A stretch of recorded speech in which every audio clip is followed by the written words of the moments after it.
Hello, welcome again to Benchwarmers. We wrap up the season, the summer season this year, talking Missouri Valley football. About 3.5 weeks to kick off at the FCS level. And we got the Coyotes and the Jackrabbits and the Fighting Hawks all on Midco this fall. Jay Elsen with the University of South Dakota.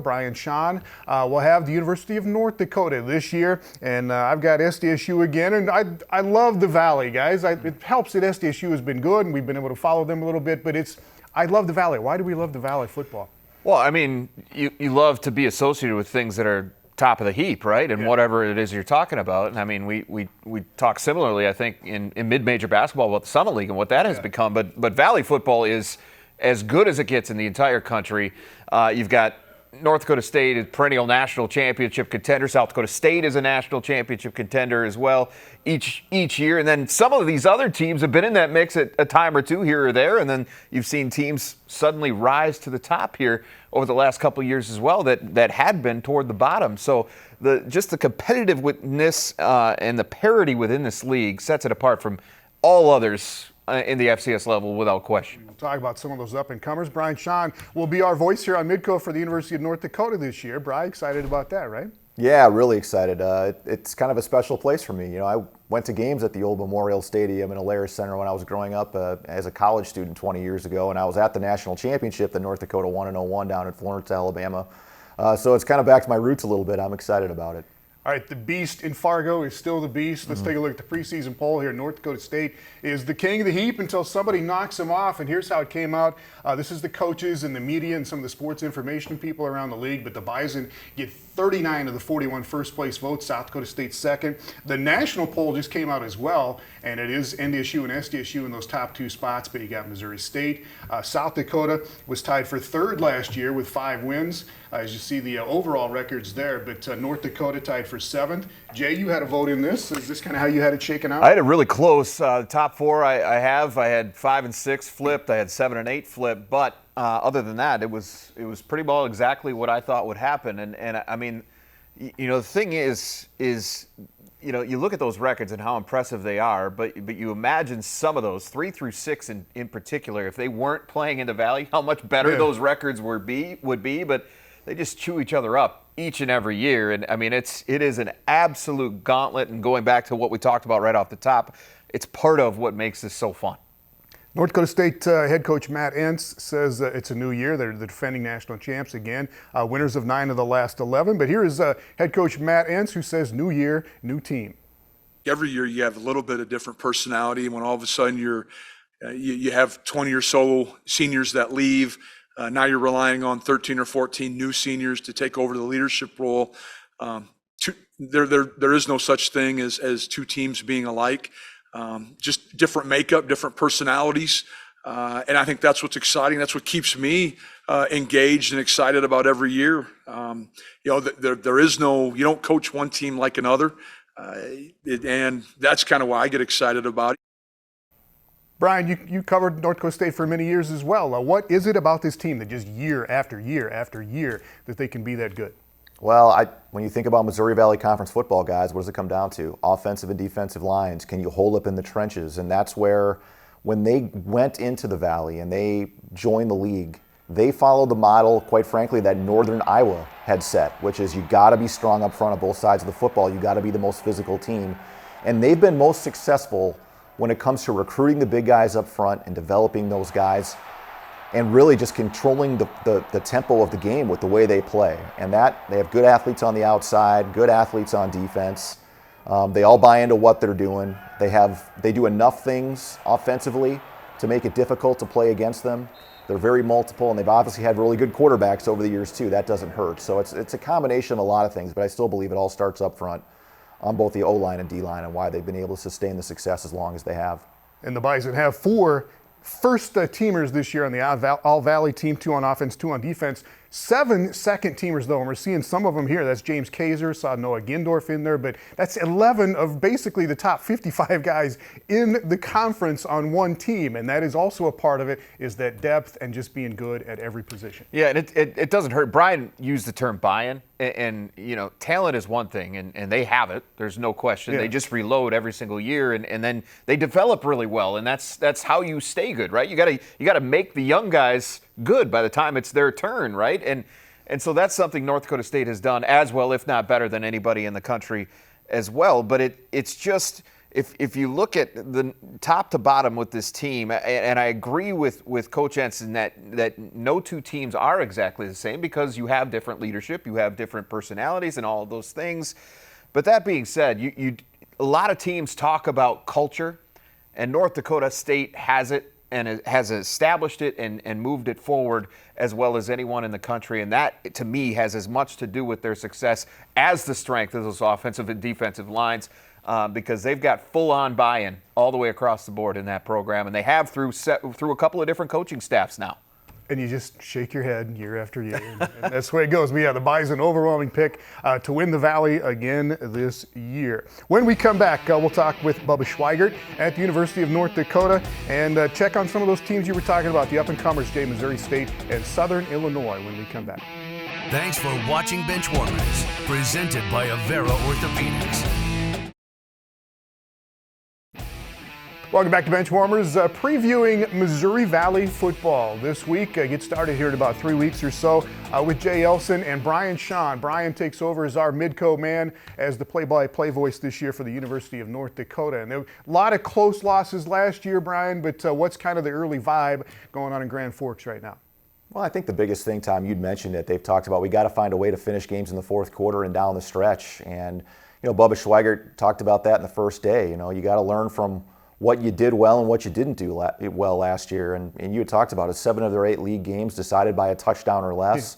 Had leads at Missouri State, at Southern Illinois, had a chance to beat North Dakota State at home. They were right in the game, even at South Dakota State to finish the season. May have gotten them in the playoffs with that victory. So, for them, I think that's the situation they're in right now, is we have to find a way to stress our guys in fall camp to put them in situations so they can perform when it's crunch time in the fourth quarter. That being said, they were an exciting team to watch. It was a lot of fun as every game came right down to the last couple of minutes. All right, Tommy Schuster, one of the good pieces they have coming back at quarterback. But what else for the Fighting Hawks? Here is Bubba Schweigert.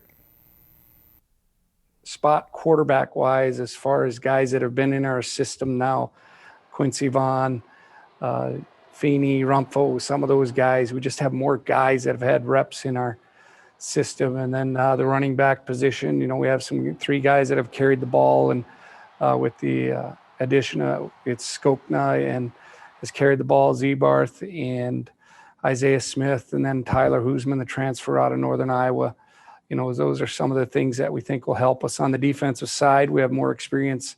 Linebackers, we obviously Sharnowski and Caden White, and we're excited about some of the younger guys with Josh Navertil is now healthy.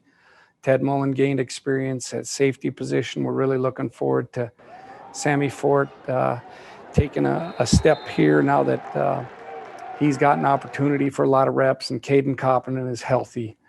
At the corner position, CJ Siegel comes back with our most experience, and then we have a whole lot of other guys that are going to be competing for playing time. Yeah, UND is going to get everybody's attention this year. And one other thing Bubba said is we will play as many guys at any given position as long as it works. It's kind of a unique way of looking at it, but they're going to play a lot of guys, it sounds like. Yeah, and that's especially on defense. They rotated a ton of guys. It was tough to determine who was on the field at one time, and it was every position. I mean, you'd see 3 or 4 new linebackers on one drive compared to another, even at safety and corner. And I think that did pay off for them. They were able to keep guys fresh. They were able to get a lot of guys experience.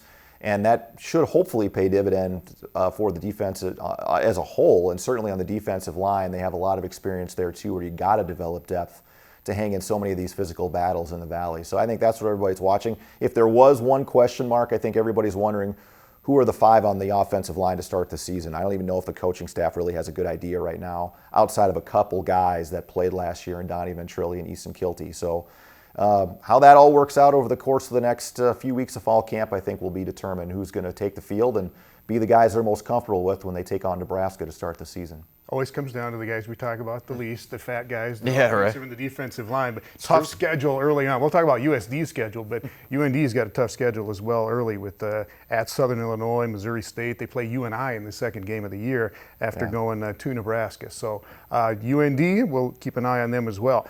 back to the Valley. Missouri State, you kind of mentioned them. They were 6-2 last year, second in the Valley to North Dakota State. Here is Bobby Petrino, the Missouri State head coach, going into his third season with the Bears.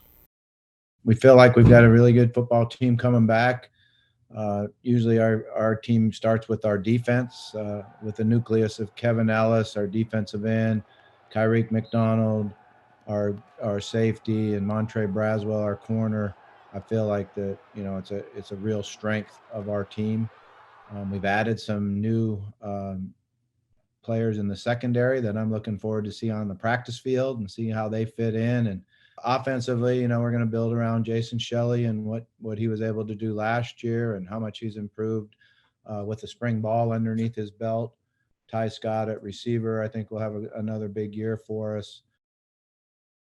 Ty Scott, as he mentioned, led the league, the Valley, in reception yards and touchdowns last year. They had the best offense in the Valley last year, over 33 points a game. But you mentioned you never know quite for sure what you're going to get out of Missouri State week to week. You're going to see athletes. I mean, that's without question. Bobby Petrino, that he's got a knack for finding guys who can really play. The question with them in his first couple of years has been discipline. Can they stay disciplined when it matters? And it's hurt them a couple of different times. Now, that being said, they worked through that, and they still finished right behind North Dakota State for the league title last year. And so you have to give Bobby Petrino a lot of credit for the job he's done in just 2 years. I think we all figured when he was named the Bears head coach that they were going to get things turned around fairly quickly, and maybe they're even a little bit ahead of schedule in that way. But they're going to be a dangerous team. There's no question about it. Can they keep their heads on straight when it matters? Those are the types of things that can be the difference between winning the league or an early exit in the playoffs, things like that. And they don't play North Dakota State during the regular season. That doesn't hurt. Year, but doesn't hurt. They get the Yotes and the Fighting Hawks and the Jacks as well. Another up-and-comer, Southern Illinois. Here is their young head coach, Nick Hill.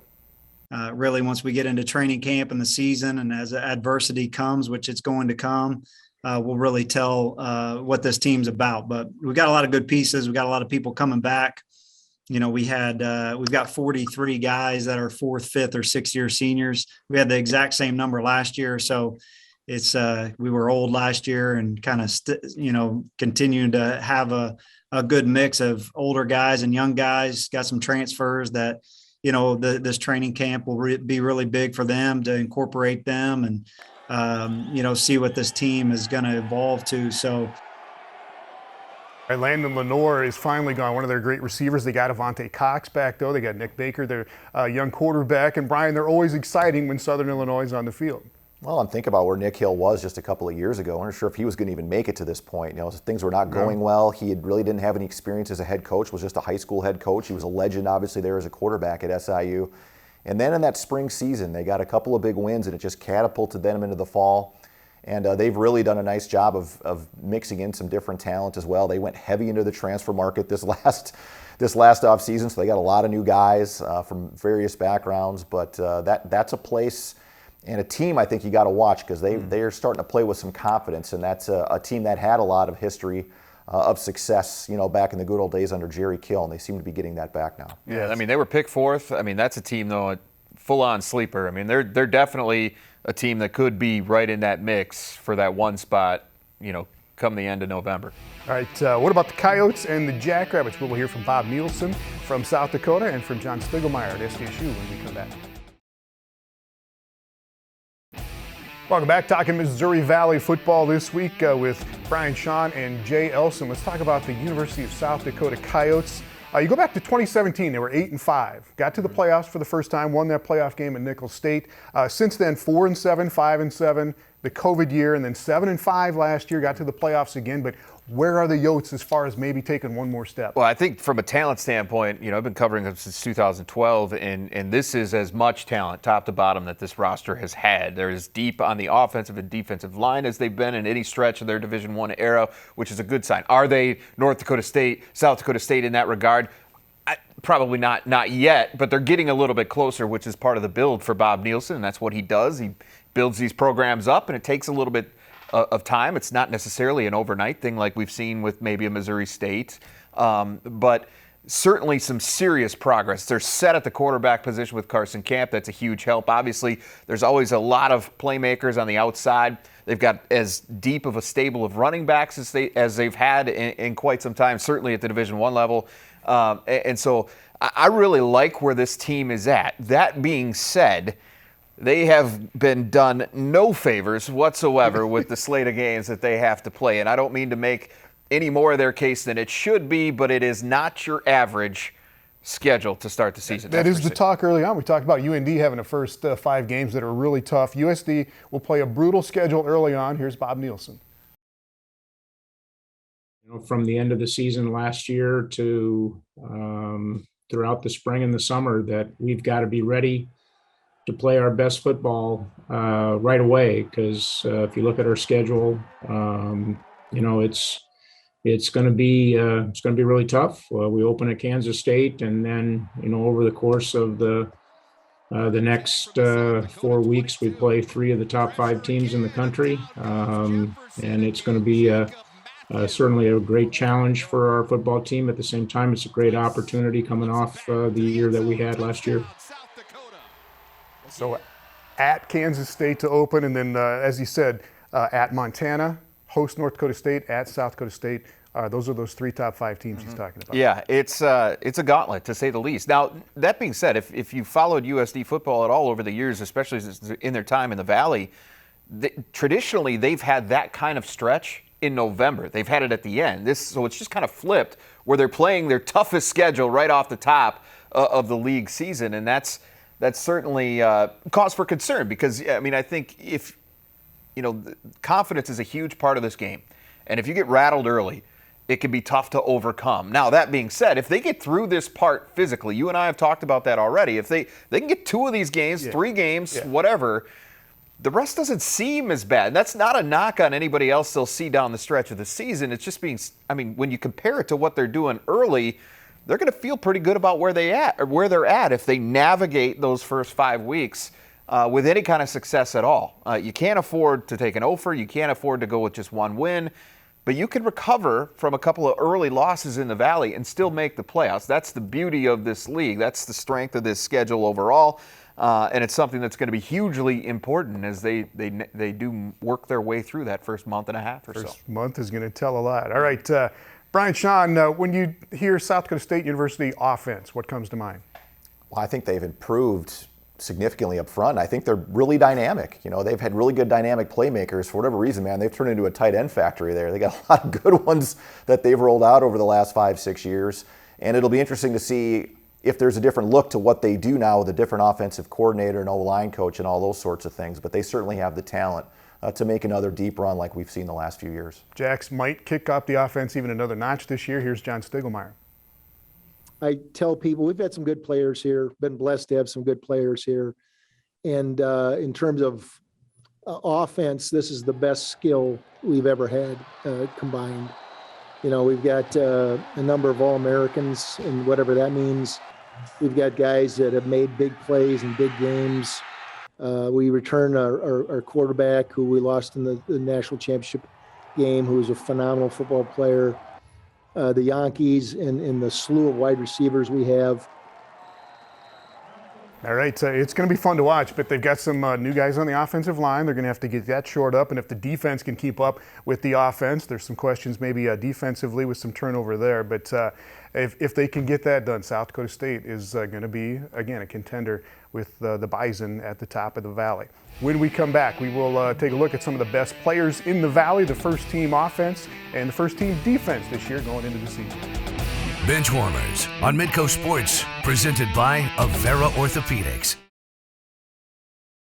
Welcome back. Missouri Valley Conference football preview this week with Brian, Shawn, and Jay Elsen. Less than a month now to the kick of the SCS season. Let's talk about some of the star watch in the Missouri Valley this year, the first team offense, and it starts with the reigning conference offensive player of the year, Jason Shelley. Heard Bobby Petrino at Missouri State talk a little bit about his guy.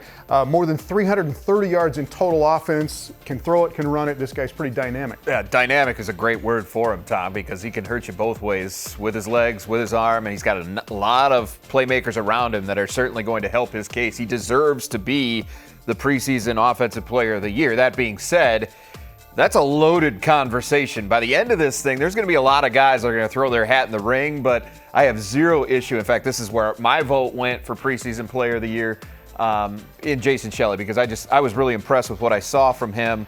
But this league is just so loaded on offense. There's a lot of guys that they're going to be factors. Yeah, Brian, it always comes down to quarterbacks, right? We love the QBs. We take a look at the first team offense here, and you got Shelley up there, Isaiah Davis at one of the running back spots, Hunter Lupke, the fullback from North Dakota State. What stands out to you here, Brian?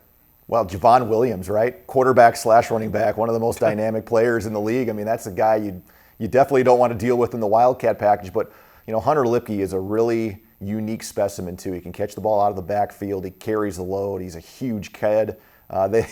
He's a tough guy to handle. I think he's going to end up being North Dakota State's main back, but they got a stable of guys. But Tucker Kraft, really good player, and obviously Yankee and Scott. There's a lot of talent there on that board. And again, no respect for the O-line. We're going to put him down there at the bottom. But Alex Jensen, one of the guys from the University of South Dakota, shows up there. And Alex is a guy that's really come on. Came into the program as a tight end, a skinny little guy that had some height, and they converted him into a tackle. And he's up around 300 pounds now and getting serious looks at the NFL level now as a potential mid-round pick. So if he has a strong year, not only is that going to be great news for USD, it's going to be great news for him personally as well. All right, quick peek at the first team defense, and it starts with two local linebackers, one from South Dakota State, one from the University of South Dakota, Brock Mogensen. We've talked a lot, takes over for Jack Cochran, really roaming around for the Coyotes. And here's Adam Bach for South Dakota State, who was second in the Valley in tackles last year as a sophomore. Yeah, these two are going to be really fun to watch throughout this season. Mogensen, you're right. Big shoes for him to fill in the middle of that Coyote defense. He is now the quarterback of that unit for USD, and a guy that's certainly capable of handling the pressure that comes along with it. All right, Brian, again, we take a look at the first team defense here. And Missouri State, they've got three guys up there, a couple of defensive backs as well. But what do you see here?